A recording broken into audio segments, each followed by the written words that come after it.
Welcome to நெல்லை ஜெயா சமையல். இன்றைக்கி நம்ம சேனலில் வந்து ஒரு டெசர்ட் தான் நம்ம பார்க்க போகிறோம். இந்த வெயிலுக்கு குழுன்னு நம்ம டெசர்ட் ஆஃப்டர் லஞ்சோ டின்னரோ சாப்பிட்டா வயிறு நல்லா சில்லுன்னு இருக்கும். அந்த டெசர்ட் தான் நம்ம இன்றைக்கி பார்க்க போகிறோம். Coffee jelly dessert. இதில் வந்து நம்ம ஜவர்சி ஆட் பண்ணி நம்ம பண்ண போகிறோம். ரொம்ப நல்லா டேஸ்ட்டாக இருக்கும். குழந்தைங்க நல்லா விரும்பி சாப்பிடுவாங்க. வாங்க இன்றைக்கி அந்த டெசர்ட் எப்படி பண்ணுறதுன்னு பார்க்கலாம். ஃபர்ஸ்ட்டில் ஒரு 8 கிராம் அகர் எடுத்திருக்கேன். இது வந்து இந்த மாதிரி பேக்கெட்டில் கிடைக்கிது அகர். இது வந்து கரெக்டாக 8 கிராம் இருக்குது. இதை வந்து நம்ம தண்ணியில் ஒரு 10 மினிட்ஸ் ஊற வச்சுக்கணும். இந்த மாதிரி அப்படின்னா சீக்கிரம் நம்ம வந்து அதை பாயில் பண்ணும்போது சீக்கிரம் கரையும். அதனால் இந்த மாதிரி கட் பண்ணிவிட்டு ஒரு பாத்திரத்தில் தண்ணி வச்சு அதில் நம்ம வந்து கொஞ்சமாக அது மூங்குற அளவு தண்ணி ஊற்றி அதை ஊற வச்சிடலாம்.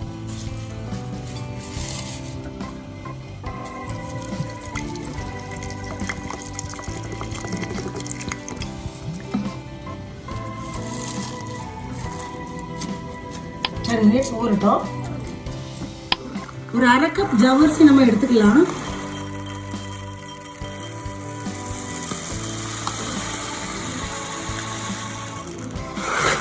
ஜவர்சி நல்லா ஒரு 3 தடவை 4 தடவை தண்ணி களைஞ்சி நம்ம ஊற்றிட்டு இது முங்குற அளவு தண்ணி ஊற்றி ஒரு 30 மினிட்ஸ் நம்ம வச்சிடலாம்.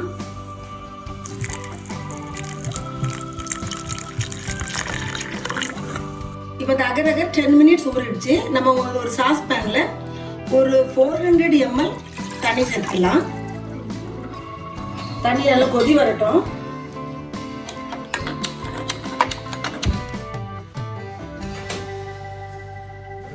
தண்ணி நல்லா பாயில் ஆயிடுச்சு. நம்ம எடுத்து வச்சிருக்க அகரை நல்லா பிழிஞ்சு உள்ள சேர்த்துக்கலாம். ஒரு கரண்டியால் கலக்கிட்டே இருக்கணும். அது நல்லா கரையணும். அது வரையும் வெயிட் பண்ணலாம்.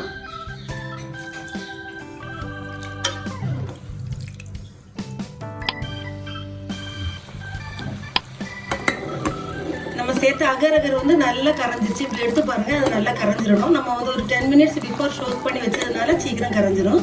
இப்போ வந்து ஒரு 1/2 கப் சுகர் சேர்த்துக்கலாம். சுகர் நல்லா கரையட்டும்.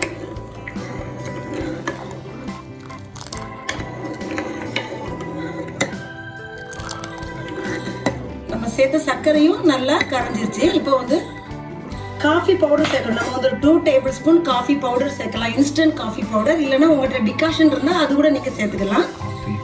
டிகாஷனாக ஊற்றுனா ஒரு 4 டேபிள் ஸ்பூன் அளவு நீங்கள் ஊற்றுக்கோங்க. நல்லா கான்சன்ட்ரேட்டடாக நல்லா திக்காக இருக்கணும். நீங்கள் ப்ரூ நெஸ்கஃபே எதுனாலும் நம்ம சேர்த்துக்கலாம். சேர்த்து நல்லா கிளறி விட்டுருங்க. ஒரு நிமிஷம் ஒரு பாயில் வரட்டும். நல்லா கொதி வந்துருச்சு. இதை வந்து ஒரு மோல்டில் ஊற்றி கொஞ்ச நேரம் நம்ம ஆற வைக்கணும். ஒரு மோல்டில் சேர்த்துக்கலாம். அதை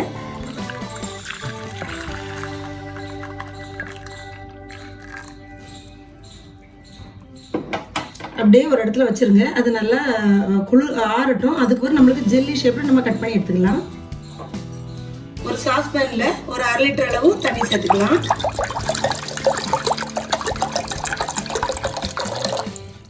தண்ணி நல்லா கொதி வந்தவர் நம்ம சோக் பண்ணி வச்சிருக்க அந்த ஜவர்சியை இதில் போட்டு நம்ம நல்லா காய்க்கணும்.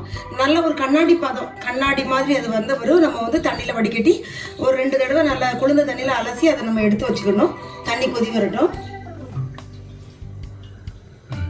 தண்ணி நல்லா கொதி வந்துருச்சு. நம்ம எடுத்து வச்சிருக்க அந்த ஜவர்சி உள்ள சேர்த்துக்கலாம். சேர்த்து கொஞ்சம் கலக்கி விட்டுக்கணும். கட்டி தட்டாதபடி அப்பப்போ கலக்கிக்கிடணும். நல்லா வேகட்டும் அந்த ஜவர்சி. ஒரு கொதி வந்தோடனே இந்த கொஞ்சம் சிம்மில் மீடியமாக வச்சுக்கோங்க. அப்பப்போ கலக்கி விட்டுக்கணும். அது கொஞ்சம் நல்லா வேகட்டும். நம்ம சேர்த்து ஜவர்சி வந்து நல்லா பாயில் ஆயிடுச்சு. நைலான் ஜவர்சிலையும் நம்ம பண்ணலாம் இந்த மாதிரி. ஆனால் பொடி ஜவர்சியில் பண்ணால் கொஞ்சம் நல்லா இருக்காது. கொஞ்சம் பெருசாக இருந்தால் தான் நம்ம அந்த டெசர்ட்டை குடிக்கும் போது ரொம்ப நல்லா, சாப்பிடும்போது ரொம்ப நல்லாயிருக்கும்.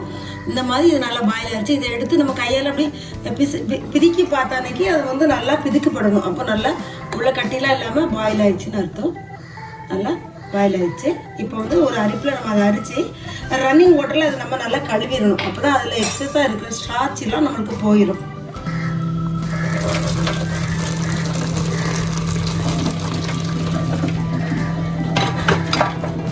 ரன்னிங் வாட்டரில் அப்படி நம்ம நல்லா கழுவிடணும்.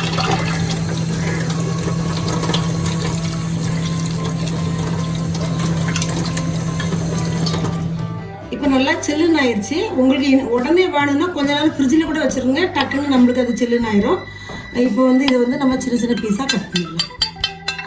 உங்களுக்கு பெரிய சைஸ் வேணால் பெரிய சைஸாக கட் பண்ணிக்கோங்க, சின்னதாக வேணும்னா அந்த ஜெல்லி சின்னதாக கட் பண்ணிக்கோங்க. கட் பண்ணிவிட்டு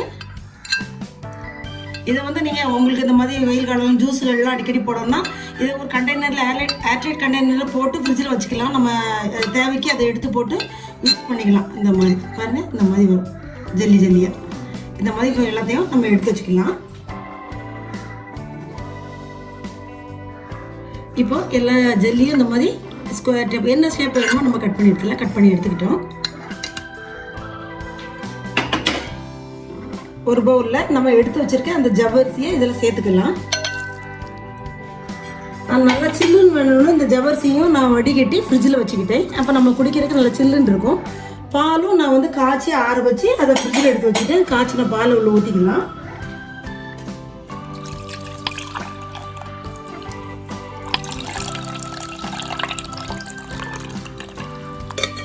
நல்லா இதை கலந்து விட்டுக்கலாம்.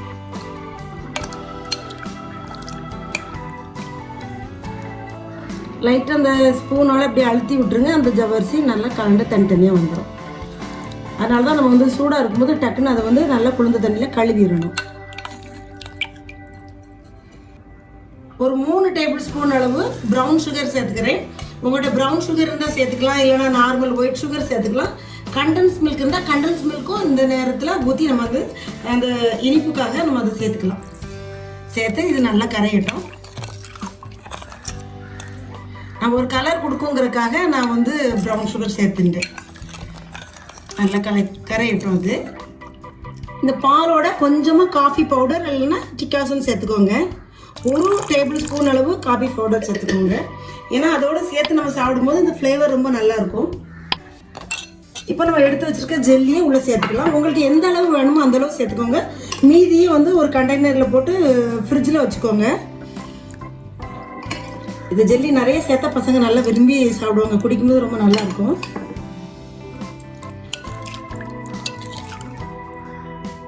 சின்ன குழந்தைங்க அப்படி சாப்பிட்றாங்க, ஓரளவு சின்ன குழந்தைங்க சாப்பிட்றாங்கன்னா இந்த ஜெல்லியை சின்னதாக கட் பண்ணிக்கோங்க.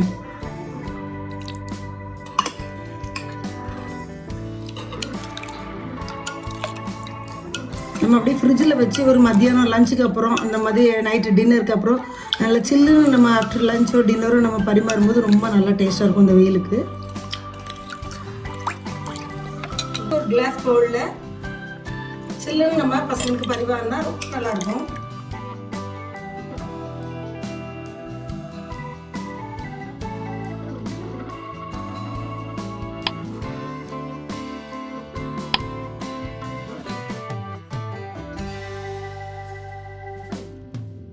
இப்பொழுது சுவையான காஃபி ஜெல்லி டெசர்ட் நம்ம பண்ணிட்டோம். ரொம்ப நல்லா சில்லுன்னு இருக்குது. அந்த ஜெல்லி நம்ம சாப்பிடும்போது எங்கள் பசங்களே அதை கேட்டாங்க, இது எதில் பண்ணீங்க மம்மி அப்படின்ட்டு. அந்தளவு ஒரு நம்ம அந்த காஃபி ஜெல்லியில் பண்ண மாதிரி இருக்காது அந்த டெசர்ட்டு. அந்த ஜெல்லியை நம்ம பண்ணி ஏர்டைட் கண்டெய்னரில் போட்டு நம்ம ஃப்ரிட்ஜில் ஸ்டோர் பண்ணி வச்சுக்கலாம்.